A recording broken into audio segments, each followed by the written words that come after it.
हरिपुर नाम के एक छोटे से गांव में गोपाल नाम का एक आदमी रहता था। उसके पास कोई काम नहीं था। वो इतना गरीब था कि वो केवल 2 वक्त का खाना ही जुटा पाता था। गोपाल पता नहीं कब मुझे काम मिलेगा। गोपाल की पत्नी, आप जानते हैं ना, अब तो मंदिर में खाना भी मिलना बंद हो रहा है। हम कहाँ से खाएंगे? गोपाल, क्या ये तो बहुत ही बुरी बात है। ऐसा नहीं होना चाहिए। गोपाल की पत्नी, हाँ, कल ही पुजारी जी कह रहे थे कि अब से खाना मंदिर में बिल्कुल नहीं मिलेगा। गोपाल, तब तो हमें बड़ी तकलीफ हो जाएगी। गोपाल के 2 बच्चे थे। वो दोनों मंदिर में ही खाना खाया करते थे।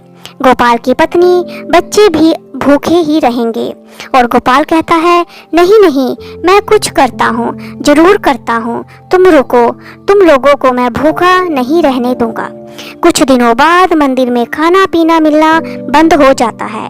गोपाल की पत्नी कहती है, सुनो जी, बच्चे खाने के लिए बहुत जिद कर रहे हैं, उन्हें बहुत भूख लगी है।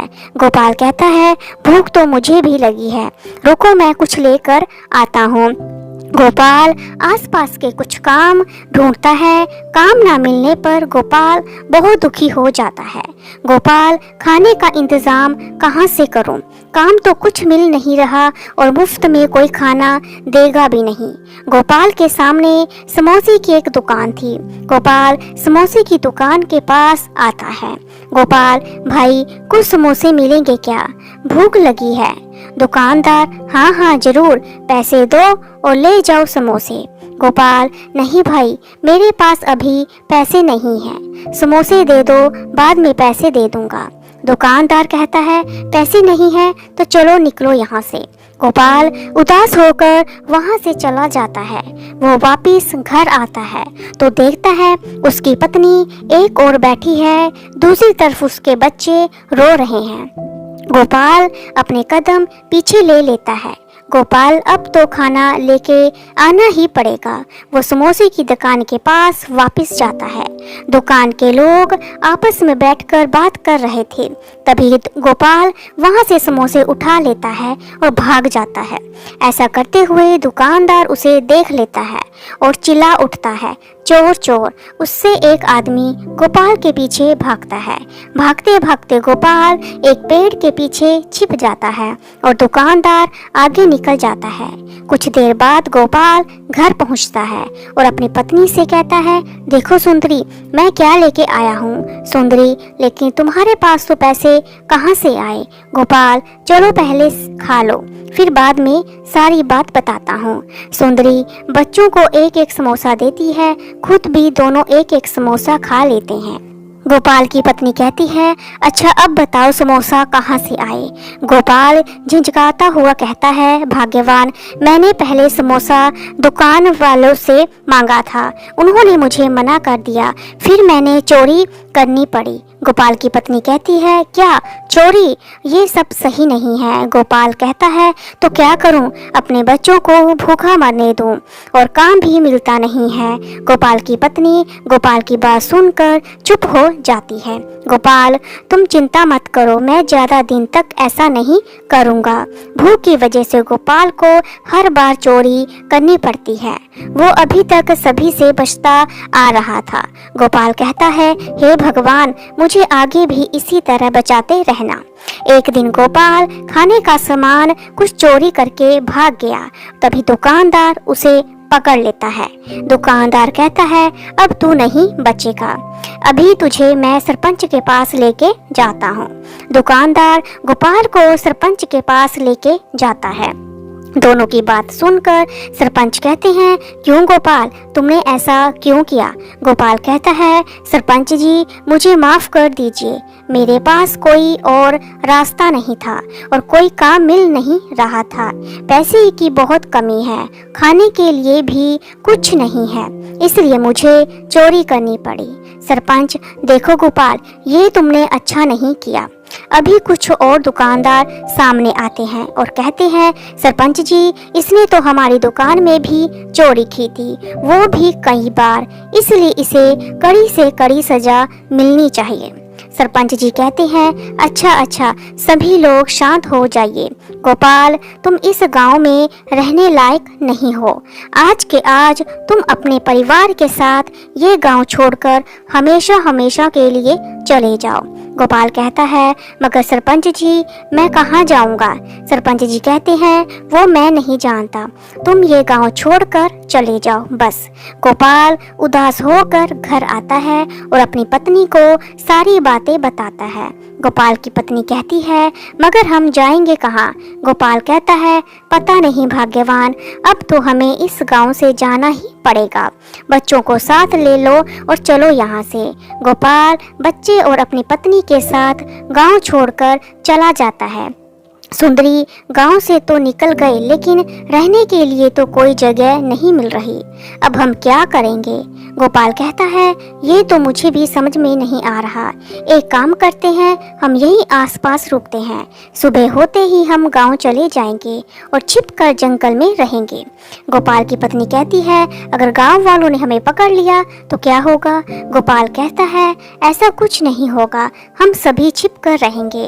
रात होते ही गोपाल अपनी पत्नी और बच्चों के साथ गांव वापस आ जाता है और जंगल में जाकर छिप जाता है।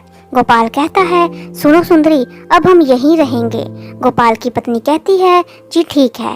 गोपाल कुछ लकड़ियां लेकर आता है और घास फूस से मिलकर एक प्यारी सी झोपड़ी बना लेता है। इस तरह वो अपने परिवार के साथ गांव में छिपकर रहने लगता है। जंगल में पेड़ से फल तोड़कर खा लेता है और कुछ फल अपने परिवार के लिए भी तोड़ कर लाता था।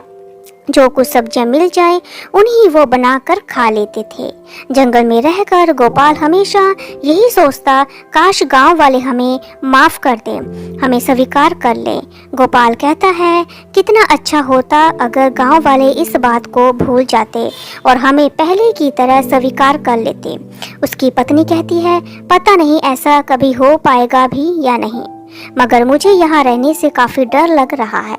अगर उन्हें पता चला तो अच्छा नहीं होगा।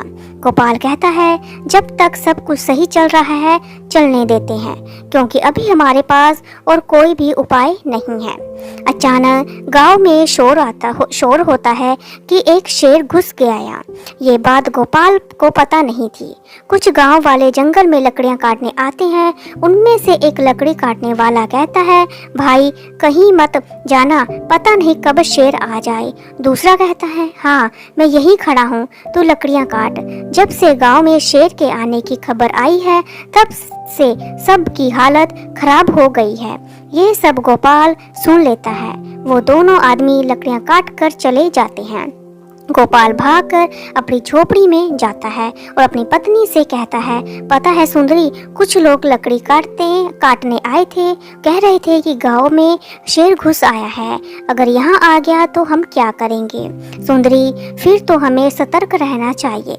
रात के वक्त गोपाल अपनी झोपड़ी की रखवाली करने लगता है और एक रात गोपाल को अचानक पैरों की आवाज़ सुनाई देती है। वो अपनी पत्नी को जगाता हुआ कहता है, सुनो भाग्यवान, उठो और बच्चों को भी उठाओ, किसी के पैरों की आवाज़ आ रही है।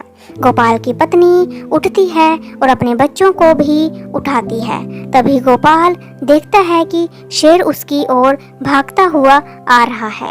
गोपाल चिल्लाता हुआ कहता है, भागो भागो भाग्यवान भागो। गोपाल की पत्नी बच्चों के साथ जंगल में भागने लगती है। शेर उसके पीछे दौड़ने लगता है और आगे रास्ता नहीं बचा था। गोपाल कहता है, आगे रास्ता तो नहीं है सुंदरी, अब हम क्या करेंगे? ये सामने दरवाज़ा दिख रहा है। गोपाल की पत्नी कहती है, चलो इस दरवाजे के पीछे छिप जाते हैं। गोपाल उस दरवाजे को खोलता है और सभी उस दरवाजे के अंदर चले जाते हैं। गोपाल कहता है, यहाँ तो बहुत अंधेरा है, कुछ भी दिख नहीं रहा। गोपाल की पत्नी कहती है, हम कुछ घंटे यहीं रहेंगे, फिर बाहर चले जाएंगे। कुछ देर बाद गोपाल कहता है, लगता है शेर अब चला गया होगा। कुछ घंटों बाद वो सब दरवाजे के बाहर आते हैं। उन्हें जंगल कुछ बदला बदला सा दिखाई देता है। गोपाल कहता है, सुंदरी, मुझे ये जंगल कुछ सुरक्षित नहीं लग रहा। अब हमें गाँव वालों के पास पास ही जाना चाहिए। माना वो हमें बहुत सुनाएंगे, लेकिन जंगल में रहना बिल्कुल भी सुरक्षित नहीं है। गांव चलकर पूछेंगे शेर गया था? नहीं। गोपाल की पत्नी कहती है, जी ठीक है चलिए। वो सभी मिलकर गांव की ओर बढ़ना शुरू कर देते हैं। अगली सुबह तक गोपाल अपने परिवार के साथ गांव पहुंच जाता है। वो एक दुकानदार से पूछता है, भाई जी क्या शेर गांव से चला गया? दुकानदार, शेर गांव में शेर कब आया? भाई वैसे ये बताओ क्या चल रहा है? आजकल तुम्हें कोई काम नहीं मिल रहा? नहीं। वो आदमी गोपाल से बड़ी शांति से बात कर रहा था। गोपाल मन ही मन सोचता है, ये मुझे कुछ नहीं कह रहा। लगता है गांव वालों ने हमें माफ कर दिया। इतने में दुकानदार कहता है, क्या हुआ भाई, इतना शांत क्यों खड़े हो? कुछ बोलो तो सही। गोपाल कहता है, क्या आप लोगों ने हमें माफ कर दिया? दुकानदार कहता है, माफी किस बात की? क्या गलती की है तुम लोगों ने? गोपाल मन में, लगता है गांव वाले इस बात को भूल गए हैं। उन लोगों ने मुझे माफ कर दिया। चलो अच्छा ही है, क्या उस बात को याद दिलाना, छोड़ो इस बात को। वो खुशी खुशी गांव में रहने लगते हैं। कोई भी उसे कुछ नहीं कहता। गोपाल भाग्यवान, अब मैं चोरी नहीं करूंगा। और सुना है सेठ जी एक काम करने वाले को ढूंढ रहे हैं, वहीं जाकर काम करते हैं। 2 वक्त का भोजन तो मिल ही जाएगा। और वैसे भी सभी उस रात को भूल गए हैं, बात को भूल गए हैं। अगर वापस वैसा किया तो इस बार सभी मुझे छोड़ेंगे नहीं। गोपाल अपनी पत्नी और एक सेठ के घर काम करने लगते हैं। वहीं से उन्हें खाना मिलने लगता है और थोड़े पैसे भी। वो खुशी खुशी अपने जीवन व्यतीत करने लगते हैं। गोपाल की पत्नी कहती है, सुनिए सेठ जी ने कहा है जंगल से लकड़ियाँ काट कर लाना है। गोपाल कहता है, ठीक है चलो। वो दोनों जंगल की ओर निकल जाते हैं। तभी बच्चे भी उनके साथ जाने की जिद करने लगते हैं। सभी लोग जंगल की तरफ बढ़ने लगते हैं। तभी अचानक एक जंगली जानवर उनका पीछा करने लगता है। गोपाल कहता है, सुंदरी जल्दी यहाँ से भागो। भागते भागते वो वापिस उसी दरवाजे के पास आ जाते हैं। गोपाल चलो भाग्यवान इसी के पीछे फिर से छुप जाते हैं। वो सब उस दरवाजे के अंदर दोबारा से चले जाते हैं और कुछ घंटों बाद उसमें से बाहर निकलते हैं। गोपाल चलो भाग्यवान वापस गांव चलते हैं। जब वो गांव वापस आते हैं तो उन्हें देख लोग शोर मचाने लगते हैं। एक व्यक्ति कहता है, तुम लोग गांव में वापस कैसे आ गए? पता नहीं सरपंच जी ने तुम्हें गांव में बाहर कर दिया था और तुम वापस क्यों आ गए? गोपाल कहता है, मगर आप लोगों ने तो हमें माफ कर दिया था। वो व्यक्ति कहता है, कब? हमने तुम्हें कब माफ कर दिया? जल्दी से जल्दी इस गांव को छोड़कर चले जाओ, वरना सरपंच जी को बता देंगे तुम्हें वापस गांव से बाहर कर दिया जाता है। और गोपाल कहता है, ये सब क्या चल रहा है? अभी तो सब कुछ ठीक चल रहा था, अचानक इन्हें क्या हो गया है भाई? रात के वक्त वापस वो सब गांव चले जाते हैं गांव से और उसी जंगल में बनी हुई बस्ती झोपड़ी में रहने लगते हैं। गोपाल कहता है, हमें फिर से रहना होगा। पता नहीं गांव वालों को क्या हो गया है, कभी वो हमें माफ कर देते हैं तो कभी भगा देते हैं। तभी उन्हें ऋषि के मंत्र पढ़ने की आवाज़ सुनाई देती है। वो सब ऋषि के पास जाते हैं और वहाँ ऋषि को सारी बातें बताते हैं। ऋषि कहता है, अच्छा तो तुम लोग उस दरवाजे के अंदर गए थे। मैंने उस जादुई दरवाजे को अपनी शक्तियों से बनाया था। मुझे किसी चीज की परीक्षा करनी थी और इसलिए मैंने उसे बनाया था। मुझे नहीं पता कि उसके अंदर कोई चला भी जाएगा। गोपाल कहता है, बाबा हम कुछ नहीं समझ पाए। ऋषि कहता है, जैसे मन लेकर तुम उस दरवाजे के पीछे जाओगे वो तुम्हारे लिए वैसे ही दुनिया बना देगा।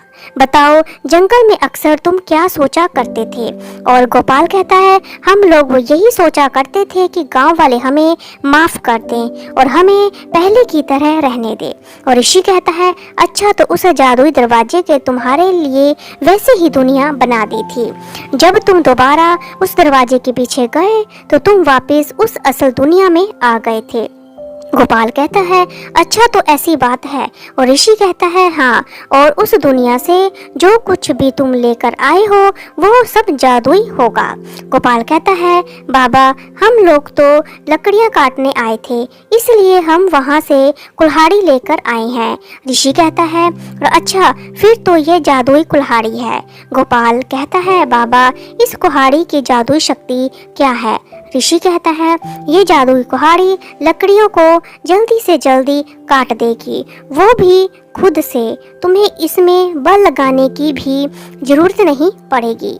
ये सुनकर गोपाल अपने परिवार के साथ वहां से चला गया। गोपाल कहता है, सुनो भाग्यवान, अब क्या किया जाए? तभी गांव के कुछ लोग गोपाल के परिवार को जंगल में देख लेते हैं। उन्हें लेकर गांव आते हैं और सभी लोग गोपाल को खरी खोटी सुनाते हैं। सरपंच जी कहते हैं, ये तुमने अच्छा नहीं किया। जब मैंने तुम्हें गांव से निकाल ही दिया तो तुम वापस क्यों आए? और तभी गोपाल सोचता है, क्यों ना इस जादुई लकड़ी का, इस कुल्हाड़ी का इस्तेमाल किया जाए।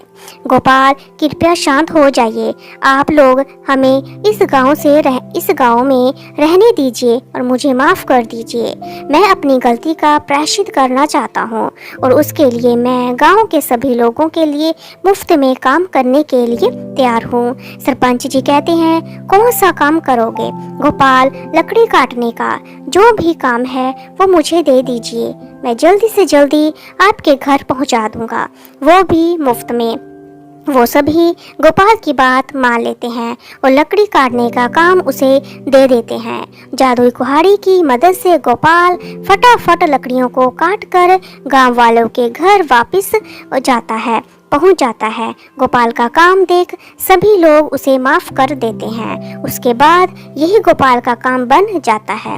अब सभी लोग पैसे देकर उससे कुल्हाड़ी कटवाने लगे और गोपाल हमेशा के लिए चोरी करना छोड़ देता है और इस काम के सहारे पैसे कमाने लगता है।